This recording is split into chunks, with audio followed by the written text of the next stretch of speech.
Selamat pagi, siang, sore, dan malam, tergantung kapan teman-teman menyaksikan. Selamat datang di channel Elektro Programming. Kali ini kita akan melanjutkan tutorial kita mengenai audio processing. Kita masih bermain Librosa di sini. Kita melanjutkan tutorial sebelumnya, teman-teman. Di video sebelumnya kita udah melihat visualisasi secara time domain dan STFT maupun FFT, teman-teman, dengan dataset ini ya, urban sound dataset yang ada di sini. Nah, ini kita running dulu, teman-teman. Silahkan ikuti tutorial sebelumnya kalau belum melakukan ini. Nah, di sini kita akan membahas time domain extraction, feature extraction. Kita akan membahas tentang ini. Jadi di librosa.org di sini tuh banyak sekali dokumentasinya, ini ya, lengkap sekali, teman-teman.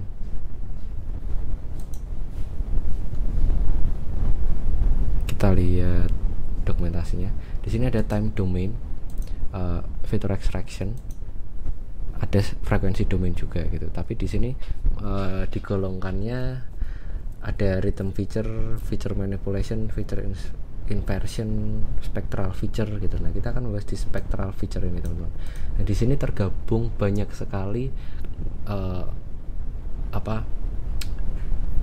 fitur ekstraktor gitu ya, algoritma untuk mengekstraksi audio itu secara time domain maupun frekuensi domain. Di sini banyak. Misal frekuensi domain itu yang ini, MFCC seperti itu. Kemudian kalau time domain ini zero crossing, misal seperti itu. Nah, kita akan mencoba salah satu dari sini. Kita bermain di time domain ini aja yang agak lebih cepat ya, teman-teman. Jadi kita pakai library Librosa yang memanggil fungsi dari class feature zero crossing ya. Fungsi ini yang dipanggil setelah kita ini, kalau dari atas nih, teman-teman, import biasa, load datanya di load sesuai dengan path ini ya.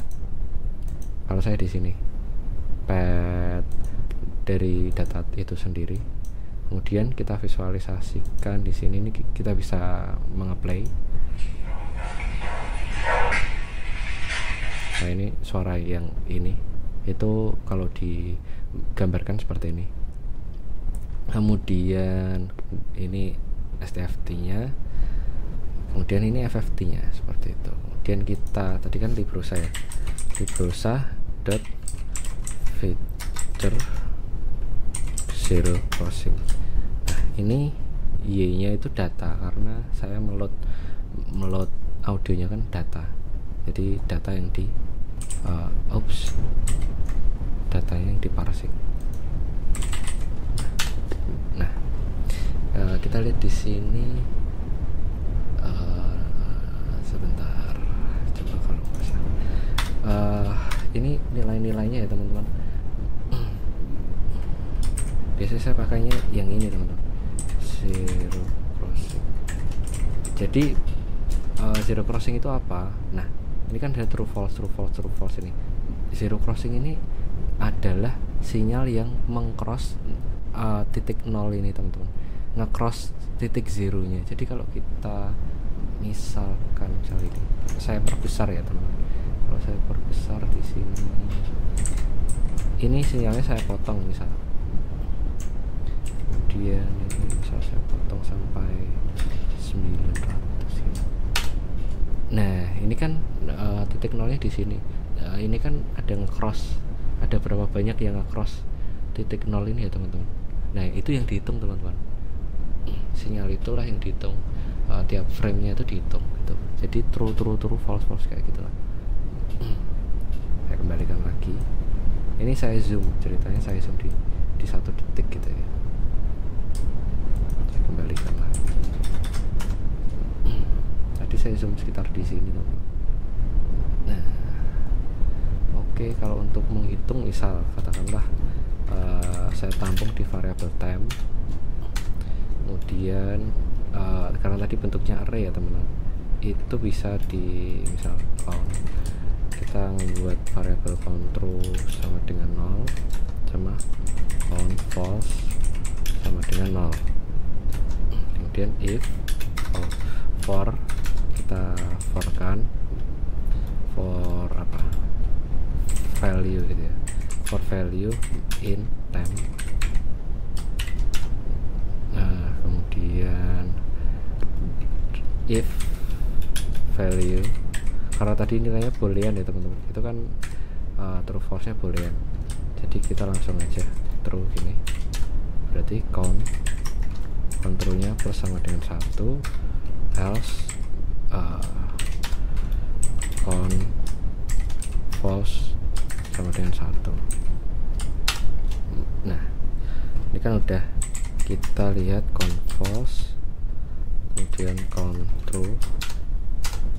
Nah ini kalau dijumlah harusnya total dari jumlah frame nya teman-teman, total dari ini length time.